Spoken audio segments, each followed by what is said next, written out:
All right, so good afternoon, everyone. My name is Lee Hayes Byron, and I am the director at Sarasota County UF IFAS Extension and Sustainability.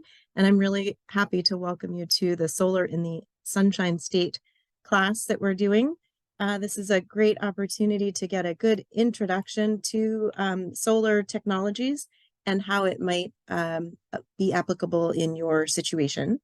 So I'm going to start with what is extension. I hope many of you know us well, but if you don't, we're a partnership between Sarasota County and the University of Florida. There is an extension office covering each county in Florida and across the United States. And we bring the research of the university to meet local needs.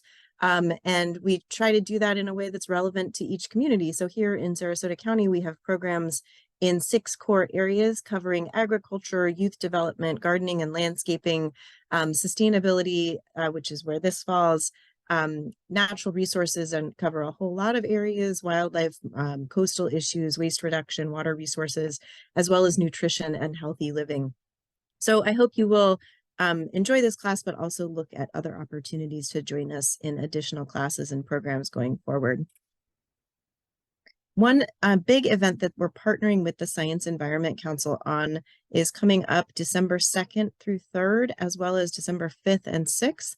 The Green Living Expo and Eco Summit are going to be a week-long set of events focused on sustainable living here on the Sun Coast, and will be some great trade show type of experience related to sustainable living at the Green Living Expo, and then some amazing speakers through the Eco Summit at Van Wezel. So I hope you will consider joining us for that. It's going to be a really interesting event. So let me start by asking what brought you to our class today.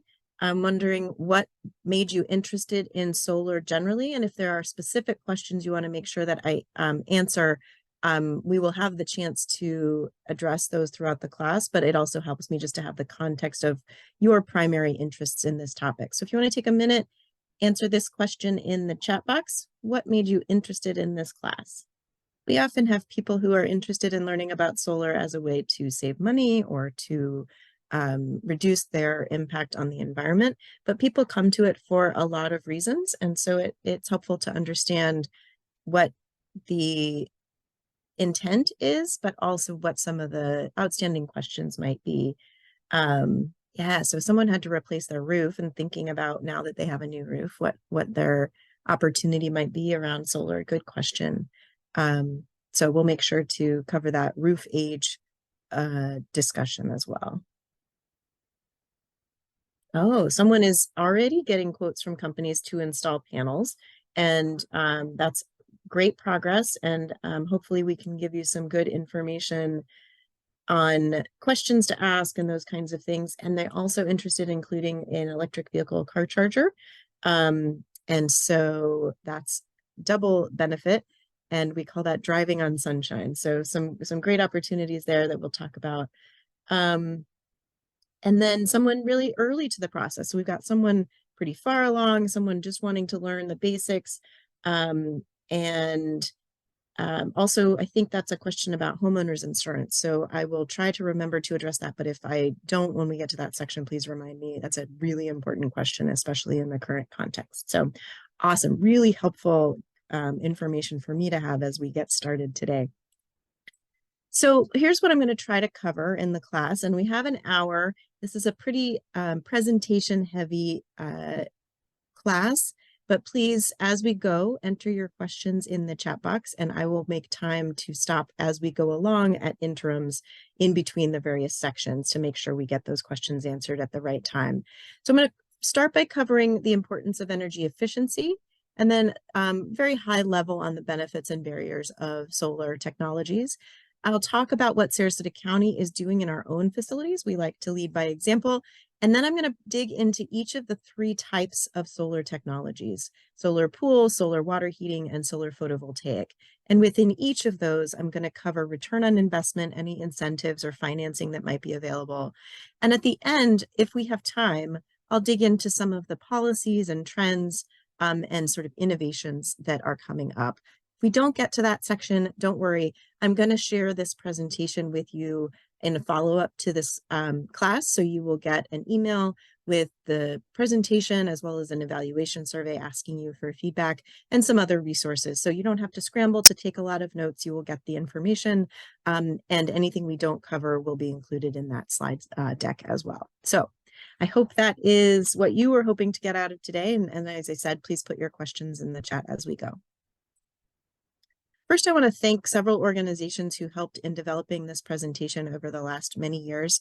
The Florida Solar Energy Center is a program of the University of Central Florida, and they have incredible resources on their website as well as staff, and helped with this, as did some local contractors who provided quotes and examples and are great resources to me as I try to understand the industry as it changes over time.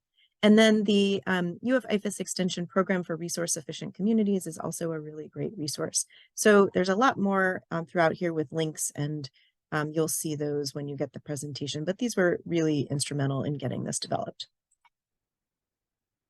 So as I said, I want to start by reminding you the importance of energy efficiency. So while we're here to talk about solar, I'm just going to stop and say, before you get too far along the solar path, please take a little bit of time to evaluate efficiency opportunities in your home or business, because those are going to be your cheaper return on higher return on investment opportunities. And then once you get to the point of doing solar, it is you might need less solar, which can then save you money as well.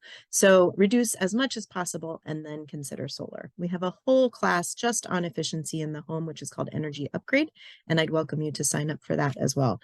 But I just wanted to get that out on the table before we jump into solar. So the first place we're going to start is, why are we talking about solar at all? What is the benefit to our community? And there are many. As I said, people come to this for different reasons. Some are very interested in it from an energy independence standpoint. Others are here because of the environmental benefits it might provide.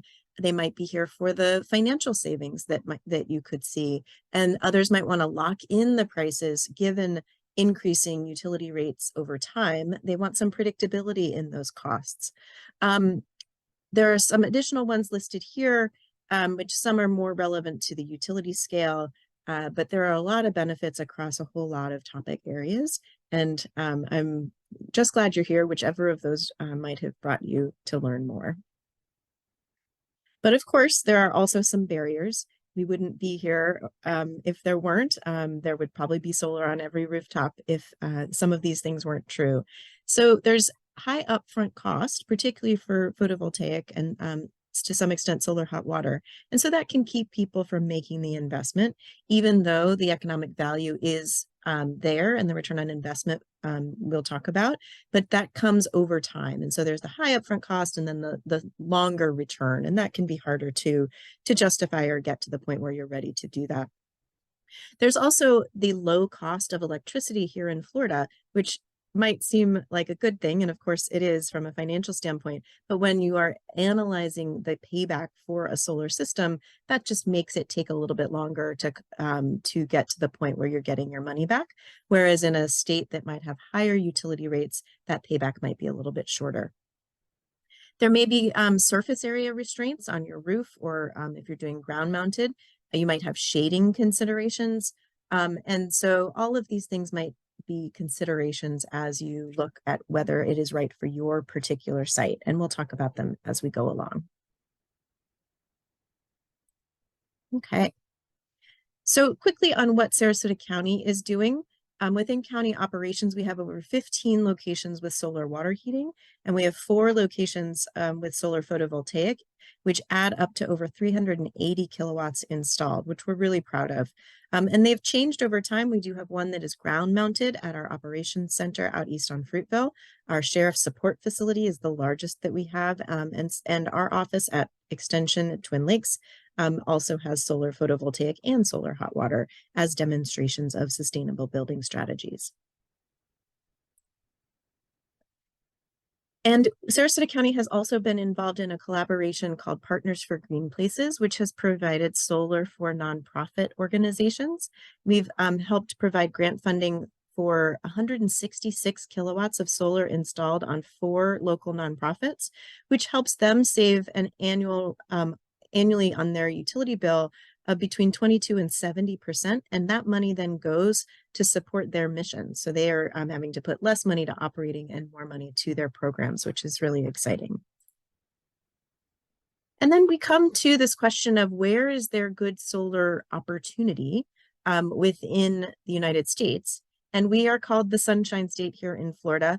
But as you can see, it's actually the Southwest that has the greatest solar potential. That's because they have less cloud cover.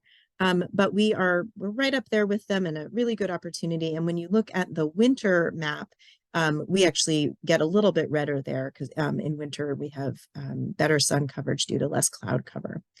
The international bits around the side are really interesting. You can see that Germany has much less solar potential, less sunshine gets to the ground in Germany, but the little pie chart on the right shows you that they actually have a very high percentage of their power coming from solar, and that's the result not of the potential from the sunshine, but from the incentives and policies that they have chosen to put in place over the last decade or so.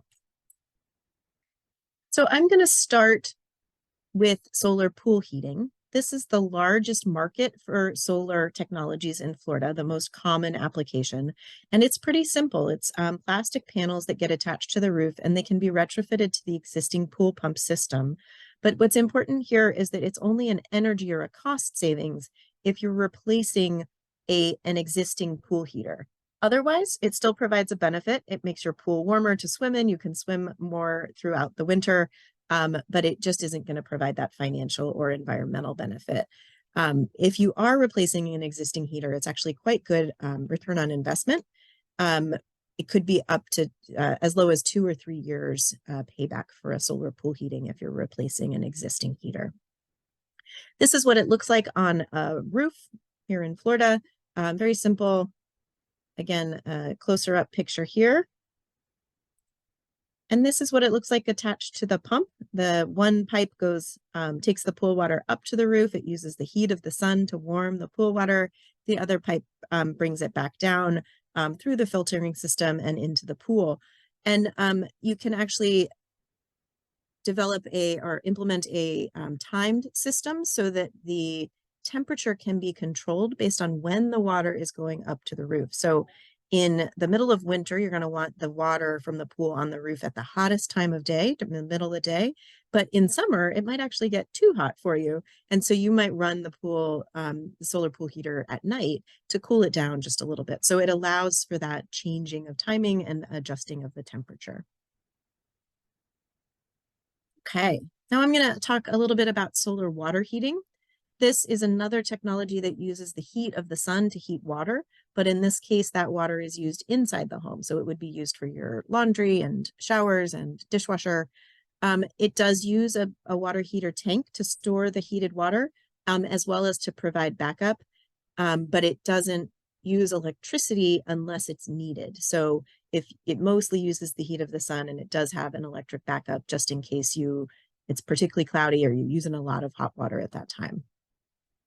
This is not a new technology. It's been around for quite a long time, and it's been in use here in Florida for most of that time. This is an example of an advertisement from 1892 when you would have been able to get a solar water heater for your home, in this case in Baltimore, Maryland, for $25. That is not the case now, but the technology actually hasn't changed that much. And I'll show you an image that looks quite similar to this one.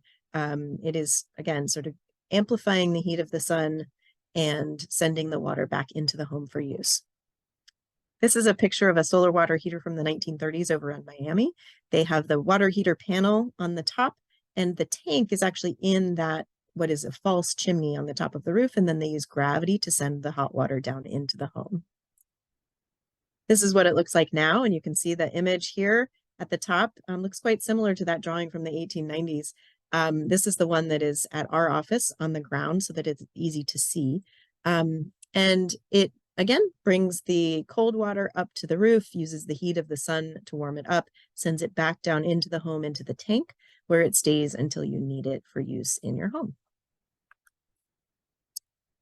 Hot water typically uses 15 to 20% of a household energy consumption, but it really depends on how many people live in your home and how much hot water you use. So that's going to affect the size of the solar tank that you need, as well as the return on investment for this type of technology. So if you have a household with 1 or 2 people, that return on investment for solar water heating might be pretty long.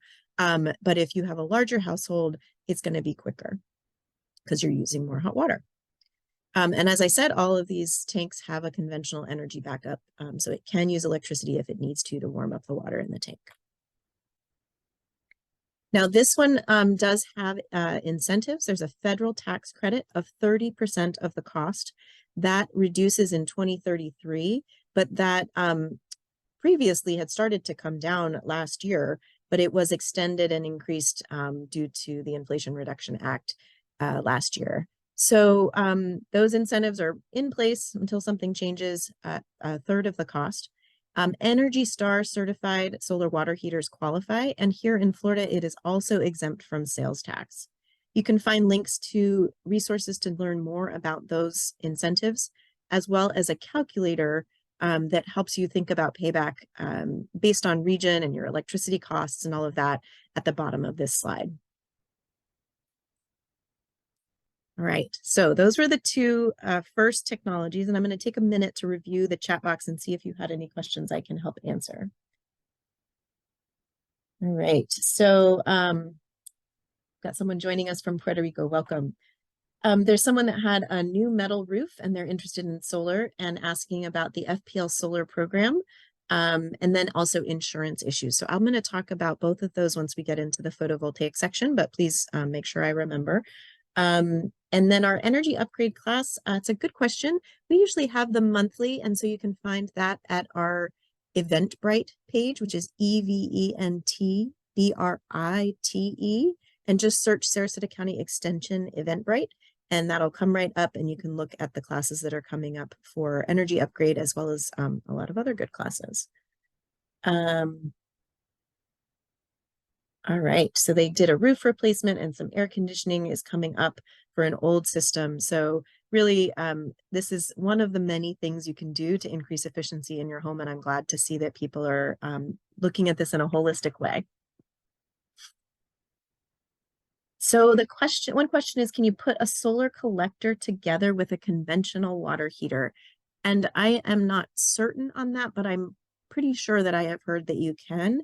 It just, they sometimes recommend a larger tank with that, and there might be some controls that need to be adjusted in order to recognize when the electric needs to turn on and when it doesn't. So I would talk to your contractors about whether that makes sense, or it might be cheaper just to buy the right tank specific with the controls for solar. So I have heard that that's been done, but it depends on how much tweaking it takes to get there. All right, great questions. I'm going to move on to photovoltaic, and please keep putting your questions in the chat. So photovoltaic is this third of the set of solar technologies, and this is the only one that actually generates electricity from the sun. Like we talked about, the other two use the heat of the sun to heat water. This one generates electricity from the sun, and it can be standalone or connected to the utility grid. This is the basic terminology we'll use. The cell is the small little square. The panel is the rectangle, and the solar system is the set of panels or rectangles that would be collected together. And there is also an inverter that we will talk about that is part of the system. So there are small scale applications for solar in outdoor lights, landscape lights, solar chargers, solar signs like we might use in our public works area. So all of those are small scale applications of solar. And then this is an example of some off-grid applications of solar. The water pumping is one that's typically used in agricultural applications. And then there are examples of off-grid lighting, but as you might guess, the lighting is most often needed at night when the sun isn't out. So that will most likely require some battery backup in order to make the lighting available. But what I think most of you are here for today is residential photovoltaic, and this is an example of what that might look like on a home locally. And you can see it as a set of panels connected to an inverter that is inside the home or in the garage. There's also some really nice examples of integrated solar, which can be part of the architecture of a home, like this one here in Sarasota County, where they used the solar panels as an extension of the roof and providing additional shading. I just think it's a beautiful example. This is what the system looks like. So the photovoltaic array on the roof, or if it's ground mounted, connects to an inverter that then inverts or transfers the power to what can be used inside the home, which is first powers the loads actively being used in the home, the air conditioning, the lights. And then if there's extra power being generated, it will send it out to the utility grid. That inverter converts the DC power to what's used inside the home, or AC power. And most now are going to be micro inverters, which allow for some intermittent sunshine to hit different parts of the system at once. Previous inverters actually might shut down completely if part of the system was shaded. And so the ability of these micro inverters to capture part of the solar potential on the panels is really important. You might want to talk to your contractor about what type of inverter that they're proposing. I often get questions about warranties of these types of systems, and it's important to understand photovoltaic panels often come with a 20-25 year warranty, with this unique way of addressing the production changes over time. So they acknowledge that these panels over 20-25 years might decrease the amount of production that they will provide, but they guarantee up to a certain percentage of the original production. So at this example, they're doing maybe a 25-year warranty up to 80% of what it originally produced. And those numbers can change depending on what panels you buy. So again, you're going to want to ask the contractor what they're offering and what the specific warranty is for those panels. Now, the inverter is going to come with its own warranty. Sometimes the inverter warranty is less than the panels. So you want to think about, what does that mean for lifetime of the inverter and maybe a future investment you might have to make, or you might want to think about how much it would be to do an extended warranty to match the panels for the inverter. Okay. So that point about going to the grid, the extra power going to the grid, we often have questions about how that works. That's called net metering. And here in Sarasota County, we are almost exclusively Florida Power and Light customers. And so for Florida Power and Light, the link is at the bottom to their net metering rules. But essentially, they handle it almost like rollover minutes, if you remember that from a previous, very long time ago, cell phone plans. So in this case, the electricity that you generate each month, if you produce more than you use in your home, that overage carries over to the next month. It might be used then, or it might continue to carry over.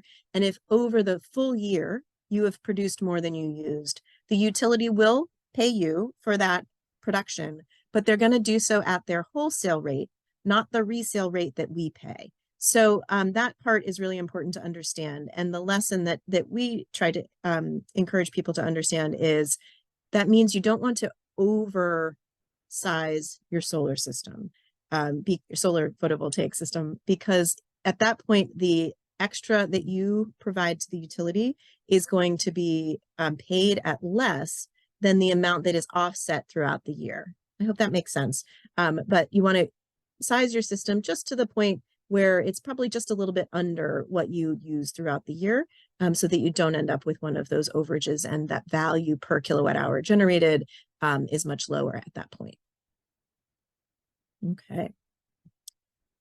This is an example of someone who installed a solar system, and this is a fairly old graph, but it shows the before and after. So they installed it in 2014. The blue is what their utility bill looked like before they installed the solar system, and the green is what their utility bill looked like after they installed the solar system. And you can see in, let's see, November, March, and April, they produced more than they used.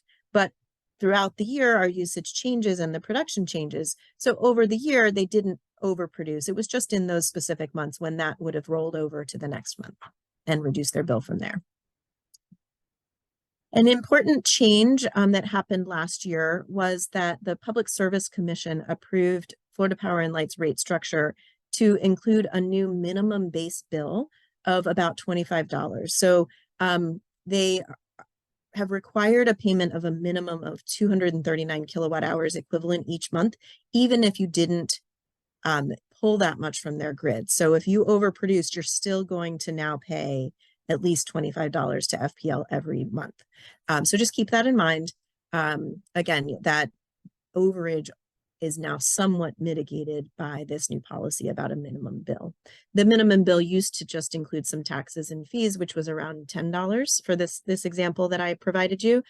So going forward, that new minimum bill for that person I gave you the example for is about $30.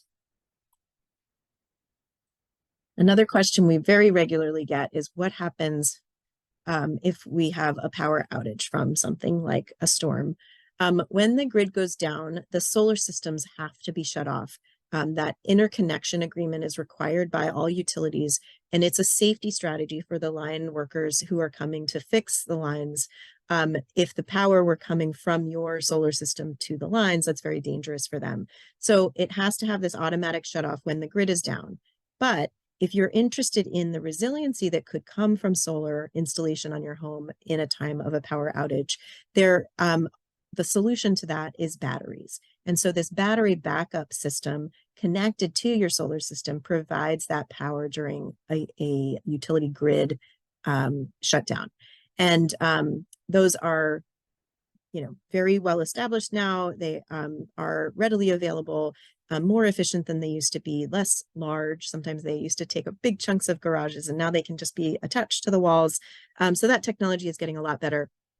And it is also a good alternative to gas or diesel generators, which are loud and can be dangerous if not used correctly. So what size batteries, how much investment do you need to make in a battery? That'll be something you'll want to talk to your contractor about. And it's really determined by how much of your home you want to be able to power during a grid shutdown. And so that might mean you just want the basics of some fans, your laptop, maybe the refrigerator so your food doesn't go bad. Those basics will result in maybe one battery. But if you want to make sure your whole home is as comfortable as it would be, then you're going to need more than one battery. And those are going to add to the price. There are some smaller solar generators, and these are pictured on the top right. They are typically about twice as expensive as a gas or a diesel generator, but again, don't have the carbon monoxide risk and are quiet. And so that might be something worth considering. But again, it only powers the bare minimum of phone, refrigerator, that kind of thing. There are also much smaller solar panels which can charge USB items like your laptop or your cell phones. And those are much cheaper and can just sort of fold up like the one you see on the bottom. Okay. The other question we get is, what about hurricanes? Are these systems going to be resilient against the winds in particular of a hurricane? All Florida systems, solar systems, have to be designed to withstand hurricane force winds using the same building code requirements as are for the roof. They have to be secured to withstand the wind upload requirements within whichever region you are in Florida. So some regions have higher wind load requirements than others. And the engineering must be approved by the Florida Solar Energy Center, and your contractor will take care of that. So the answer generally is yes, the building code is meant to protect against that. The example on the right is a picture from after Hurricane Michael that hit Tyndall Air Force Base in the Panhandle. And there is some anecdotal evidence, again, not a guarantee, that the panels actually sometimes protect the roof shingles because it's sort of an extra layer. And you can see the shingles came off on some sides of the roof and did not on the sides with the solar panels. Again, no guarantee. A big storm is a big storm, but just an interesting anecdote that a lot of the contractors have seen after some recent storms. Someone asked earlier about insurance. So I used to say that the best way to handle this is to just inform your insurance company that you are going to get solar so that they could add it to your policy. And then the question was raised of, will it increase my rates? And at the time, maybe 2 or 3 years ago, the answer was not usually, particularly if you already were at a threshold where there was room in the value of the insured value of your home.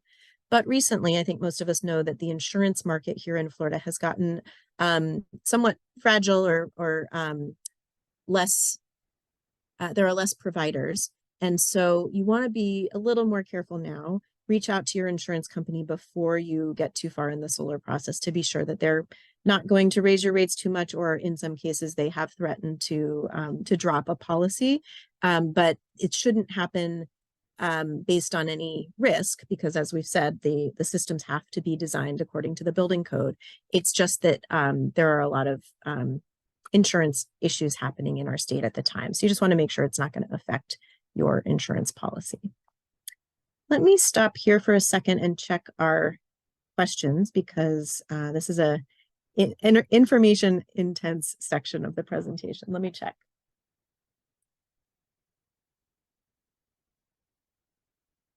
There's a question about an article in Time about some problems with warranty service and repairs on solar.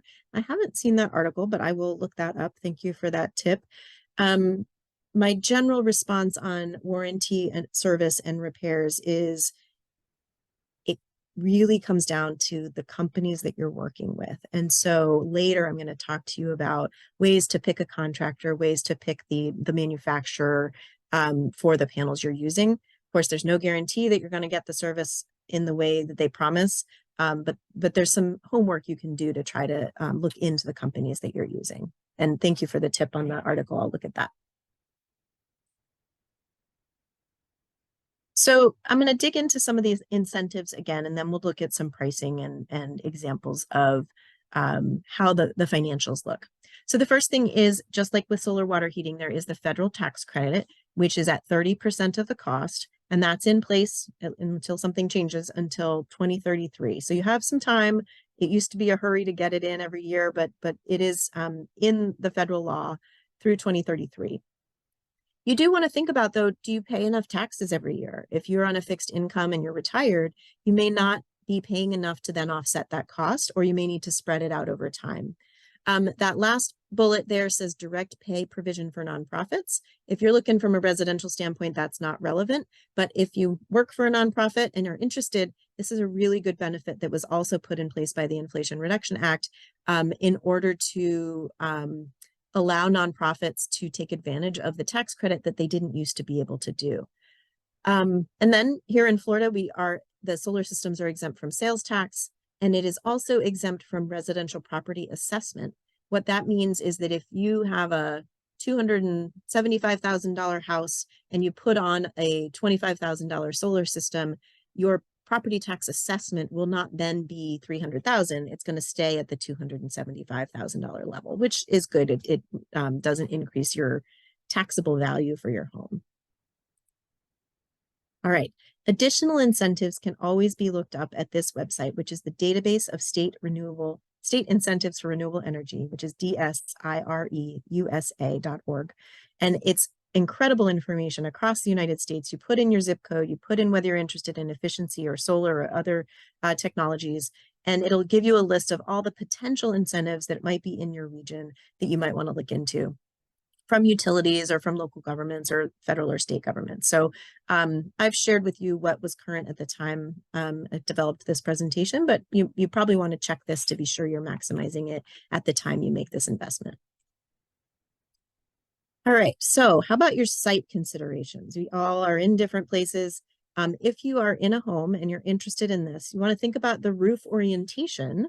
Which way is your roof facing? Here in Southwest Florida, the best roof orientation is west and southwest facing roofs. That's where you're going to get the most solar potential. And it doesn't mean that you can't also put the panels on the other sides of the roof. It means you're just going to have more shading and less sun throughout the day. The other consideration is what size and shape, what shape you have of your roof. Is that going to provide, the more angles of your roof, the more potential for shading, as well as, do you have space on your roof? You might already have a lot of other equipment on your roof, depending on where you are. Or is it a small roof?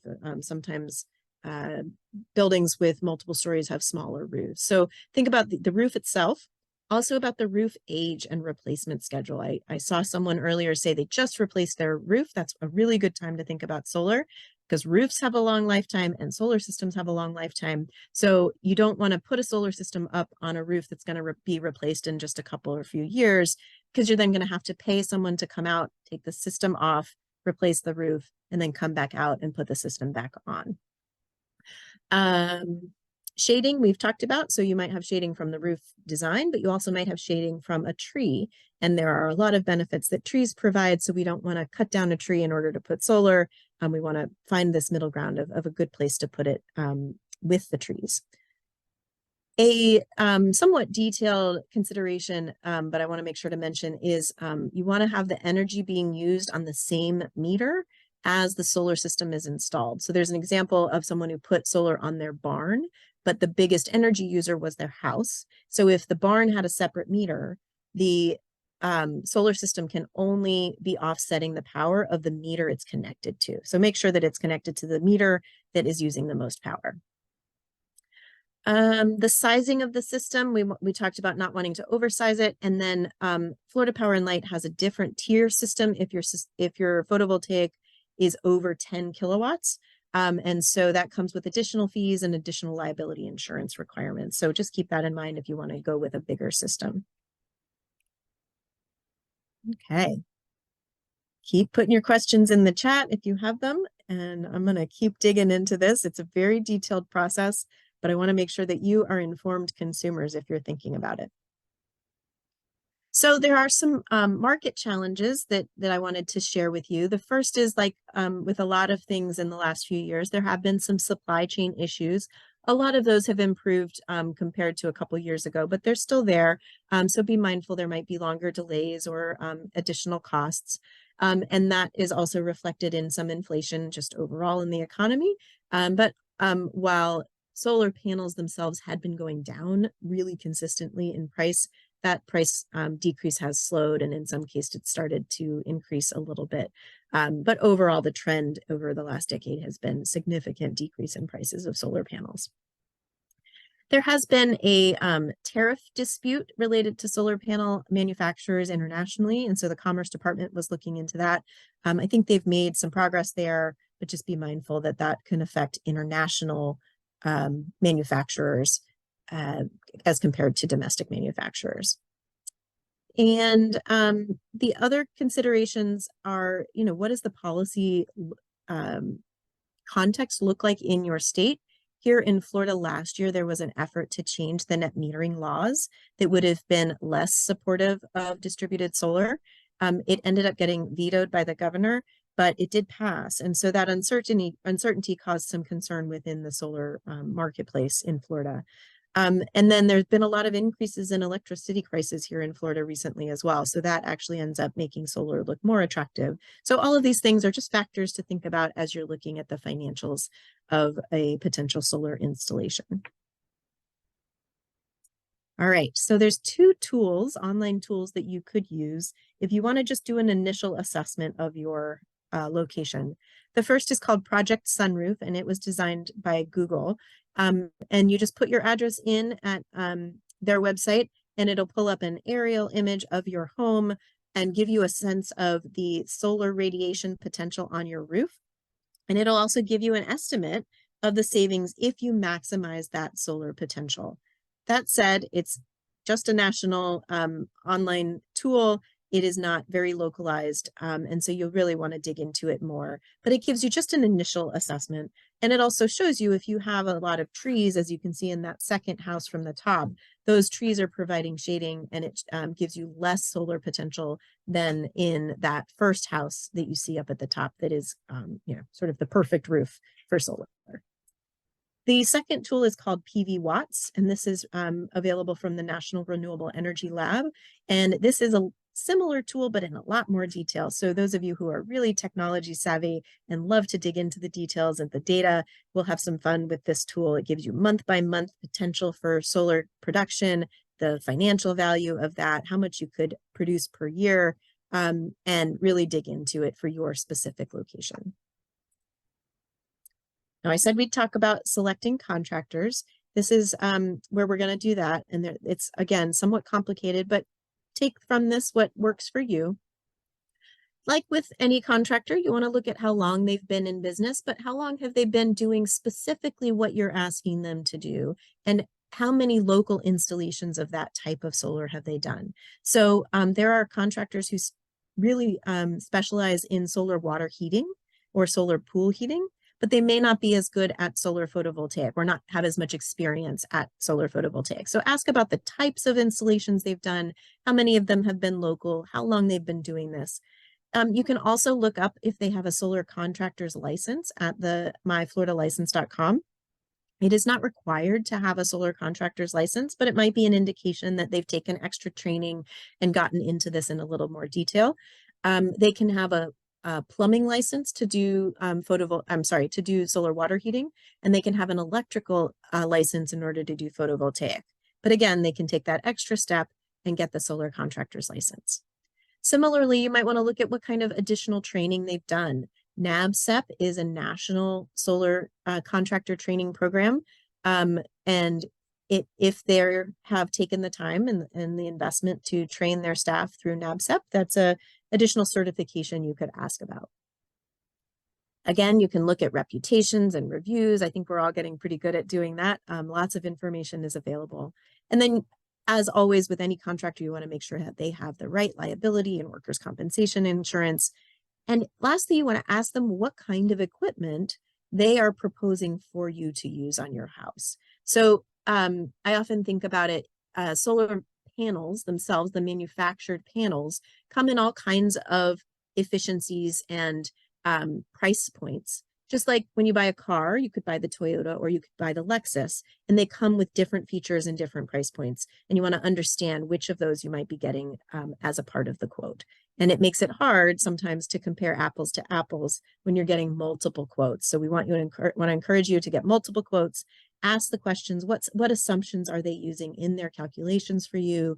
And what are the specifications of the panels that they're going to provide to you? You can look up those panels on the Florida Solar Energy Center's website and get a little more detail on the panels themselves, in addition to asking the contractor.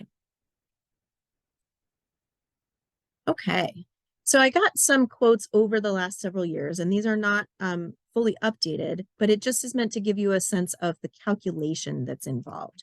So this is an example from Region Solar from 2021, and it was a 9.8 kilowatt system that had 28 panels, and the price was $22,000. They were able to get the federal tax credit that reduced the net out-of-pocket cost to $16,000. They estimated an annual savings of $1,900, so that calculates to a payback period of about 8 years. When I first started teaching this class, the payback periods were 13 or 14 years. I've been doing this a long time, but it also shows that decreasing cost of the systems themselves and the improvement in that payback period. This is a base system on a shingle roof, and tile roofs can be more expensive to install on. And again, you can maybe get that higher level photovoltaic panel, which might be a little more expensive. When I said ask your contractors what assumptions they're using in their calculations, this is an example of that type of answer they might give you. They assumed a 3% annual rate of inflation of the electricity costs. So when they're calculating that return on investment and the potential savings from your utility bill, they're assuming your utility bill cost is going to go up at about 3% per year. Until a couple of years ago, that was actually not the case. For the last 10 years, our local utility rates have been pretty stable.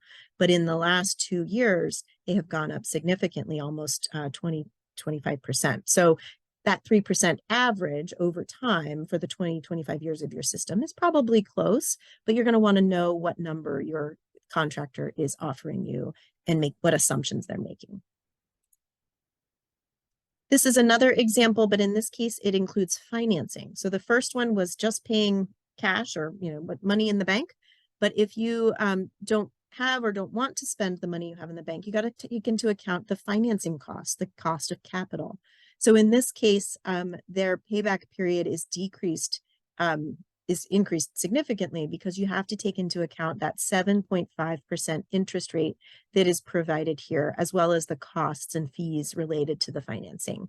And so they do say that they claim that the annual loan payments are less than the savings. So you're still in that savings period, that point where you're saving more than you would have, but it is a lot less than if you were paying with cash. So just keep in mind that any financing that you might do will significantly affect that return on investment calculation, and you want to understand all the potential interest and fees that might come with that. We talked earlier about a battery system. This is an old example, but it includes the Tesla Powerwall at the time. And so it increased the cost of the system significantly because you're adding that battery backup. The federal tax credit was applied, and this made it have a payback period of about 15 years. And it included enough power to run the refrigerator, the lights, the fans, the TV, but again, not the air conditioner. So that would add to the cost. All right, so those are some examples. Again, you want to get updated costs, but it gives you an idea of how to calculate that tax credit, as well as any financing or additional sort of add-ons like the batteries. Now, there's a question of how should you pay for this? Like we talked about, the financing comes with costs, but there's a lot of different ways to finance. One that I'll talk about next after this slide is the solar co-op. So I'm going to reserve that for a second. There are some sort of first or second mortgage options. This home style energy is basically a refinance of the mortgage that gives you additional capital to do energy improvements, up to the 15% of the appraised value for those cost efficient energy improvements. So that's a consideration. You could also do a home equity line, but again, you have to have the equity in your home to get that. There are some unsecured loans, like this example that I found, which is a 7 to 10% interest, but a shorter term of 6 to 10 years. It does require a credit check, but it doesn't require equity in the home. So all of these, you have to be really diligent in looking up first, can you afford it? Does it work within your finances? Does it make sense from a fees and interest rate standpoint? And how does that affect your return on investment?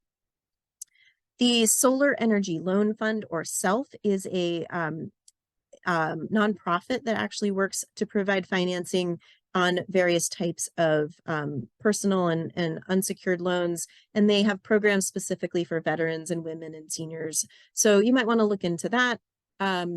This is just sort of a menu of things for you to look into. There are many private sector financing models. Just be really careful and look into all the details, because it might look like a small interest rate, but then they have these pass-through fees that go through the dealer or through the contractor that you have to look at the fine print to understand. So just be really good, informed consumer in looking into the various financing options. I mentioned the solar co-op. So this isn't really a financing model as much as it is a bulk buy approach. So there have been 2 previous co-ops within Sarasota County, and there's one that is active right now. It is run by the nonprofit Solar United Neighbors, and it's available to residents in Sarasota and Charlotte counties. They already have 60 people signed up, and you've got through December 8th, if you're interested, to look into it. And what it does is it gets neighbors to come together across these 2 counties. You don't have to actually live in the same neighborhood, but it gets everyone together to do one procurement so that they find one contractor who will provide all of the solar systems at a reduced rate. It also provides some technical assistance. So Solar United Neighbors helps compare those contractors and write the specifications, and they use their expertise to inform that procurement process. So if you're interested in that, the website is here. You might want to have a look and consider that. They also have some educational sessions that are coming up.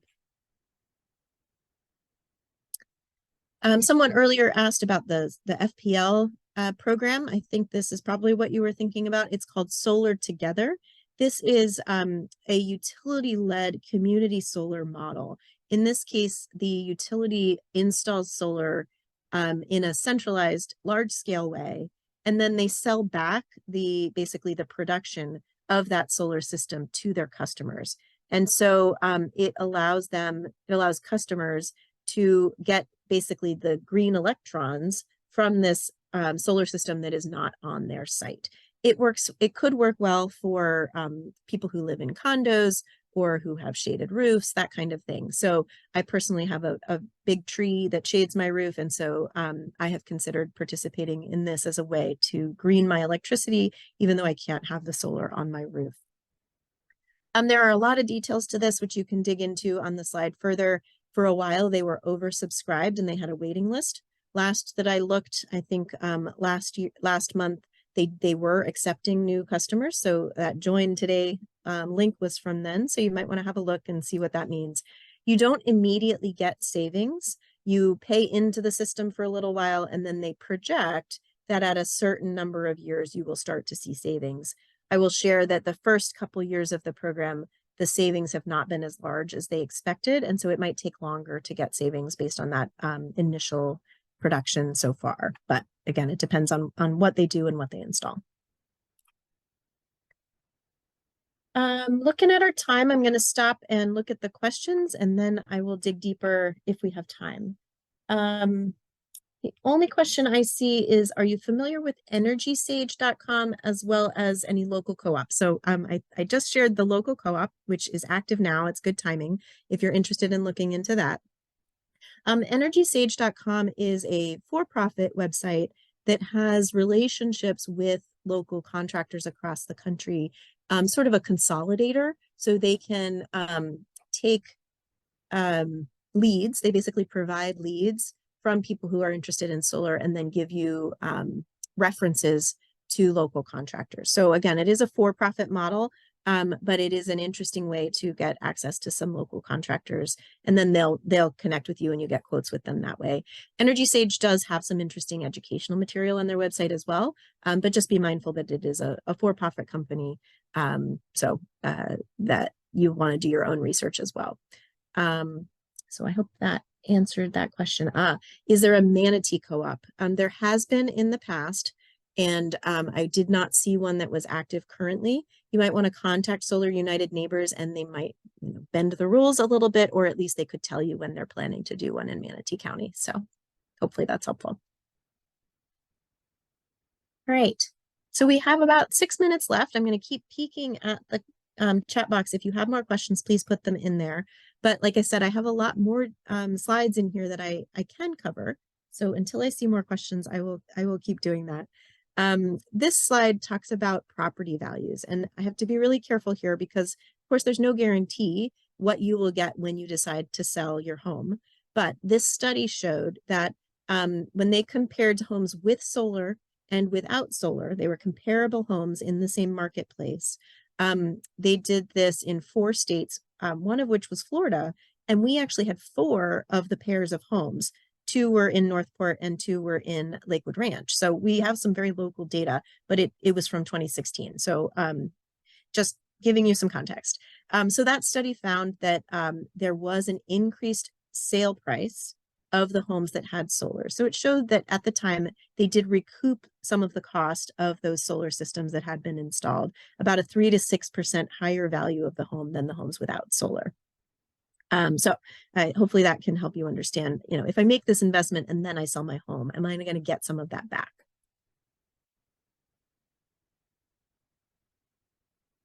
All right. So in terms of policy, Florida has some policies that are supportive of solar, and then it does not have some policies that other states have. And so I'll just share that context.